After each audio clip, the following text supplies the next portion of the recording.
Assalamualaikum, perkenalkan saya Abu Dzar Al-Ghifari kelas S, I23C. Di sini saya akan menjelaskan materi pengertian laporan keuangan, berikut penjelasannya. Laporan keuangan adalah dokumen yang mencantumkan informasi mengenai kinerja keuangan suatu perusahaan. Hal ini mencakup ringkasan tentang pendapatan, pengeluaran, aset, kewajiban, dan ekuitas. Laporan keuangan digunakan untuk memberikan apresiasi yang jelas mengenai keuangan perusahaan kepada para pemangku kepentingan. Tujuan laporan keuangan. Transparansi keuangan. Tujuan utama dari laporan keuangan adalah untuk menyajikan informasi yang akurat dan jelas kepada para pemangku kepentingan, seperti investor, kreditur, dan pemerintah, agar mereka dapat membuat keputusan yang tepat. Analisis dan evaluasi. Laporan keuangan memungkinkan para analis untuk menilai kelayakan dan kinerja perusahaan serta membandingkan hasil dengan pesaing, sehingga dapat memberikan wawasan yang mendalam tentang kondisi finansial perusahaan. Perencanaan dan pengawasan. Tujuan lainnya adalah membantu manajemen dalam merencanakan strategi keuangan yang bertanggung jawab dan memantau kinerja keuangan secara berkala untuk mencapai tujuan organisasi. Jenis-jenis laporan keuangan. Laporan arus kas. Laporan yang mencatat arus masuk dan keluar kas dari perusahaan selama periode waktu tertentu. Neraca keuangan. Laporan yang mencerminkan aset, kewajiban, dan ekuitas perusahaan pada suatu titik tertentu.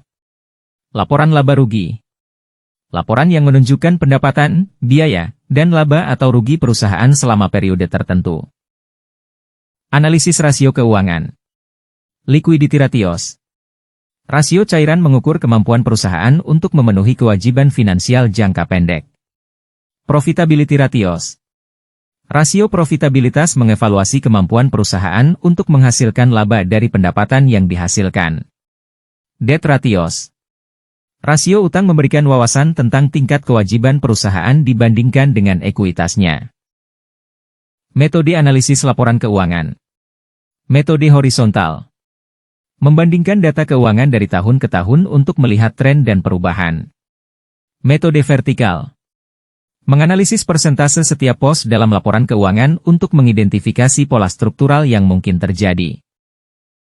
Analisis vertikal dan horizontal. Analisis vertikal. Dengan fokus pada perbandingan persentase setiap pos dalam laporan keuangan dari total pendapatan, memberikan gambaran tentang faktor struktural perusahaan. Analisis horizontal.